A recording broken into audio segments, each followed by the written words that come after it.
place on earth. First Detroit was Murder City, then Atlanta, now Miami. In 1976, we investigated 104 murders. The first 7 months of 1979 have been called the bloodiest in South Florida's history. There were 573 total homicides in 1980. 1981 will go down as another record year for killings around Greater Miami. I think we're probably going to see in excess of 600 homicides by the end of the year. As South Florida's drug trade prospers, Dade's homicide rate will continue to climb. Crime in Miami is up and tourism is down. Despite the gloom and doom that people keep forecasting, we are predicting that we will have more foreign arrivals here in the Greater Miami area by the end of the summer than we did last year, which was about a year. The police department went on a blind hiring frenzy. It's hoped more police on the streets will help to reverse this record-setting trend. And they used to have standards. You couldn't ever have used drugs if you wanted to be a policeman. So they reduced it to you couldn't have used drugs in the last 10 years, and that didn't work. So they said, well, you couldn't have used drugs in the last 5 years. They still couldn't recruit enough. So they said you couldn't have used drugs in the last 2 years, and finally it got to a point where if you're not under the influence of drugs at the moment, you're hired. That resulted in the largest police corruption crisis since the Serpico days up in New York. And the entire academy class from that year later on went to jail or died. This makes a total of 3 Miami officers arrested over the weekend. Today's arrest came as 7 other Miami officers went on trial accused of ripping off other cocaine dealers and for dealing drugs themselves. The so-called cocaine cops have been charged with conspiracy, drug trafficking, and racketeering. The tally shocking. 40 current or former Miami police officers arrested or suspended in the last 2 years, 16 suspended in just the last 2 weeks. And it is not over. At least 30 more Miami cops will be suspended. The rule of law completely broke down in South Florida. We might as well just not even come to work and just give the streets up. We truly are committed, and we are going to gain control of these streets once again. The criminal justice system is not working now, and I suggest a revisit of the whole idea.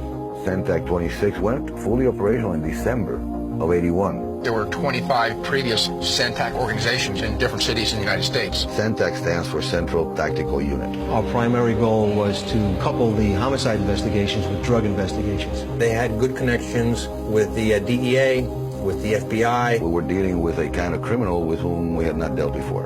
And so my mandate to my people was very simple. Extraordinary times call for extraordinary measures. You would use whatever method you could to take someone out of the picture or off the street. We're going to get rid of them either by putting them in jail or we're going to kill them. It was a unit that was meant to be more proactive than reactive. It was just a different way of doing police work, and it was called for at the time because of the nature of the criminal, with both the Colombians and the Cuban criminals who came from Morelos. Miami seems to have become paradise lost. In the fall-winter of 1981, the article Paradise Lost came out in Time magazine. Time magazine crushed Miami. The 9-page article inside focused primarily on Miami as the troubled center of drugs, crime, and refugees. The politicians in Miami-Dade County and Miami went crazy when they saw that. That's the #1 question that's asked. Is it safe to come to Miami Beach? And what do you tell them? And again, I'm saying to them, unless you're coming down here to traffic in drugs, we are as safe here as you would be anywhere else in the world, including your own hometown. We were torn between 2 worlds, fun and sun capital, murder capital. That was the gist of that article, that the criminals were winning and we were losing. Drugs destroy a community when you're dealing with street level. When you're talking about drug dealing on a level where major drug dealers are living here, vacationing here, buying homes, laundering their money and so forth, that picks up the economy of a city or of a community. And a lot of the money secretly did go into infrastructure. $2.3 billion worth of construction is currently underway in downtown Miami. The general construction and everything in downtown and on Brickell. Downtown Development Authority officials say another $1 billion worth of construction will be in progress within the next 6 to 8 months. It built half the city. It built the high-rises, it built the scrapes. This building boom, they say, will last for the next 10 years. The drug trade saved Miami in a lot of ways. If you look out at this skyline, a lot of this real estate was built or bought and paid for with drug money. This new construction means at least 25,000 additional jobs and an annual payroll in the millions. The new condominiums, office buildings, and banks will add an additional $20 million to the city of Miami's tax base. And then then what really said to me that we were in a different time was Dateland. The first public shot in the cocaine wars. July of 1979 at Miami's busy Dadeland Mall shopping center. It was like high noon in the busiest shopping center in Dade County. At 2:30 in the afternoon. And here's this big truck, party time truck, pulls in. Nobody would pay any attention to that. These fellows get out, they go into a liquor store, the next thing you know, there's a big shootout going on. Several Colombian assassins fired machine guns and other weapons into a liquor store, killing narcotics dealer Herman Jimenez and his bodyguard. Also wounded were the store clerk and a stock boy. When the assistant medical examiner came, I asked him how many times the chief target had been shot, and he said, I stopped counting. He's like Swiss cheese. The gunman fled the liquor store, still firing at cars and shoppers. And they sprayed the entire parking lot of that mall. They said someone out there's got a shotgun and a shooting. You could hear shots like pop guns. And then they flee and they leave this truck behind. The secondary scene, which is where I was assigned to, was what has become known as the war wagon. The war wagon left behind by the machine gun-wielding killers. This truck is a floating armory. Police found the van fully equipped with guns, bulletproof vests, and ammunition. Metro Police don't have a vehicle equipped like this one. The van was marked Happy Time Complete Party Supply. Officers say the name of the firm and the phone number are fictitious. When I saw the war wagon, when I saw the amount of weapons that were there, when I saw the amount of preparation, that said to me we were in a different game. Detectives say the war started on April 23rd. A gun battle broke out between the occupants of two cars racing around South Dade. Two cars are shooting it out, and then the police car gets involved, and they start shooting at the police car. Car crashes. These people, before they got here a few weeks ago, were probably riding horses in the mountains of Colombia shooting at each other, and now they were in these expensive new cars shooting it out on the turnpike. The black Audi pictured here was owned by Herman Paneso. Inside the trunk, police found the body of Amy Suskin, another top figure in a Colombian drug family. Police say Suskin was killed in retaliation for the murder of Paneso's maid. Metro Police say the war is still on. Every day in 1980, police say, has become just another day in Dodge City. The rate of killing here is accelerating, faster than any other area in the nation. The efficient work of a gang the police call the Cocaine Cowboys. As they call them, the Cocaine Cowboys. For some reason, American society has always had this fascination with the freewheeling, high-sticking, gun-toting outlaw. The Cocaine Cowboys are as romantic as they are deadly. Cubans. In Miami, the Colombian drug organizations stepped into that market. Worried Colombian authorities say they are now seeing increased coca planting as Colombian traffickers try to take over all phases of cocaine production. It was very clear to us that the Colombians were already getting involved in the distribution area here in the States. The Colombians realized that they were giving up a large portion of the profit to people they really didn't have to give it up from. They didn't need the Cuban as a middleman. And they just bypassed the Cubans completely. That toehold is what sprouted into the crazy 1980s here in Miami.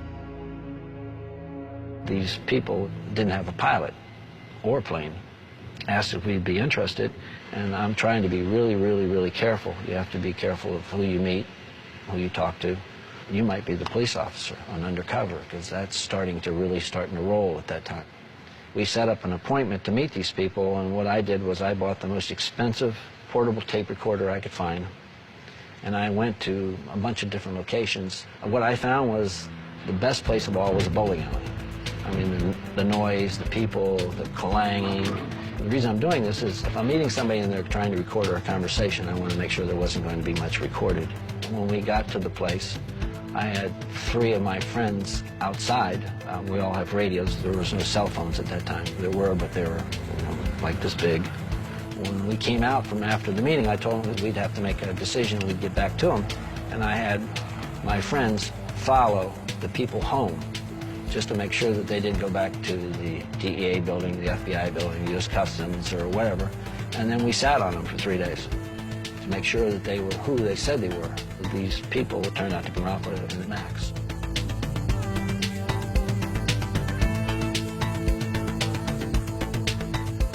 They threw a number at us that was more than agreeable. $3,000 a piece, or a kilo in your terms. And they wanted to move at least 400, a gross of 1.2 million. I just transported it. I took it from them, gave it back to them. Give me money, I'll go again. I wasn't worried about them because I had no intentions of ever stealing from them. I had no intentions of ever cheating them. All I wanted to do was make money, and money we made. Maker John DeLorean was arrested on drug trafficking charges.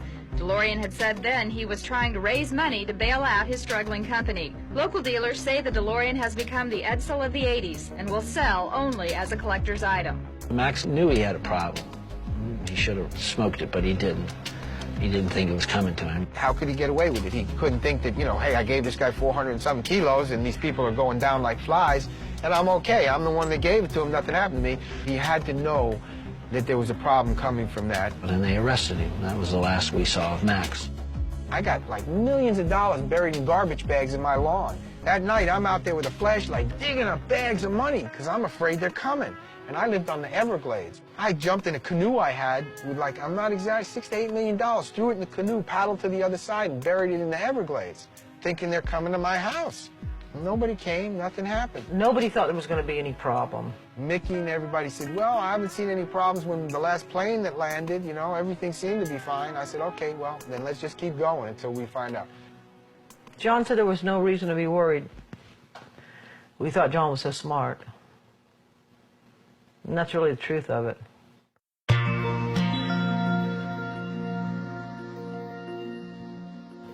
I remember September 20th for the simple reason that I couldn't sleep. At that particular night, I was working with Mickey and his crew. And because I couldn't sleep, I decided that I would go to a radio room that we had set up here in Miami to monitor the incoming planes. The last trip that we were on was to be the last trip. We decided to get out at that point because we'd made enough money. Why keep taking a chance, and sooner or later they're going to win, you know? And they did.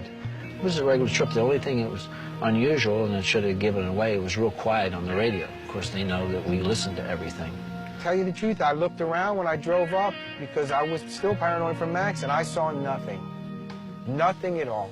Everything went as usual. The plane landed. I said, oh man, another good trip. I'm going home. I feel great. And as soon as the airplane landed, went in the barn, and they showed up in helicopters, and all kinds of people jumped out with guns everywhere. And it was a simultaneous bus, Tampa with Miami. They came in there all in black and with these night goggles and masks, and it was like, I said, what am I, back in Vietnam here? Well, you know, this is nuts. I went out the back door. And what, am I going to shoot it out with you guys? For a small confrontation with one of the guys. Get on the floor and shut up. Yeah, all right. And they looked at me at first, and I'll never forget, Roberts, what are you doing here? I said, I guess I fucked up, huh? He said, you fucked up, man. We would have come to your house later, but what are you doing? You made it easy for us. I couldn't sleep, man. He said, well, it's too bad. And when I got downtown, I heard on the radio, they're shooting, there's gunfire, bang, there's all kinds of war. I said, what's going on here? You know, is this involving me? That's your plane, that's your farm up there. There's gunfire, they're shooting. They were running all over, they were shooting guns. Your friend shooting at us. My friend, Mickey. They tried to burn the airplane. Mickey had a flare gun, and around the plane there were gasoline tanks which were used to refuel the plane to get out of there. I pushed one over. Well, Mickey wanted to escape, so he shot the flare gun. I hit the swamp. I watched the show all day long. And they couldn't find him, and they were chasing him through the woods all night.